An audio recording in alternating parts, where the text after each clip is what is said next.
সাবেক প্রধানমন্ত্রী শেখ হাসিনার ছেলে জয়কে অপহরণ ও হত্যার ষড়যন্ত্রের অভিযোগে পল্টন থানায় দায়ের করা মামলা থেকে দৈনিক আমার দেশ পত্রিকার ভারপ্রাপ্ত সম্পাদক মাহমুদুর রহমান জামিন পেয়েছেন।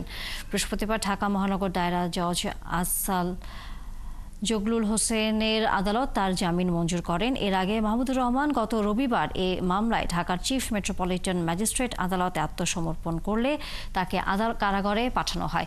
ওই দিন মামলাটিতে আপিলের শর্তে জামিন আবেদন করলে আদালত তার জামিন নামঞ্জুর করে আদালতে পাঠানোর আদেশ দেন।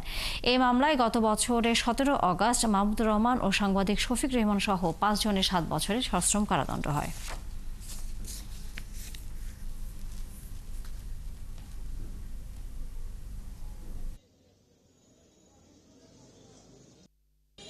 মাহমুদুর রহমান সাহেবের বিরুদ্ধে পল্টন মডেল থানায় যে মামলাটা ছিল, জয় অপহরণের মামলা, যেটা আমেরিকাতে অপহরণ করে তাকে কিডন্যাপ করে হত্যা মামলা, সেই মামলাতে উনি গত 29/9/2024 তারিখে উনি সারেন্ডার করেছিলেন এবং পরবর্তীতে আমরা সার্টিফাইড কপি পেয়েছি। সার্টিফাইড কপি পাওয়ার পরে আজকে আমরা আপিল দায়ের করেছি এবং আপিলের পরে আজকে আমাদের বেল অ্যাপ্লিকেশনও ছিল। বেল অ্যাপ্লিকেশন শুনে মাননীয় আদালত উনি জামিন মঞ্জুর করেছেন। তো মাহমুদুর রহমান সাহেব আজকে জামিন পেয়েছেন এই মামলায়।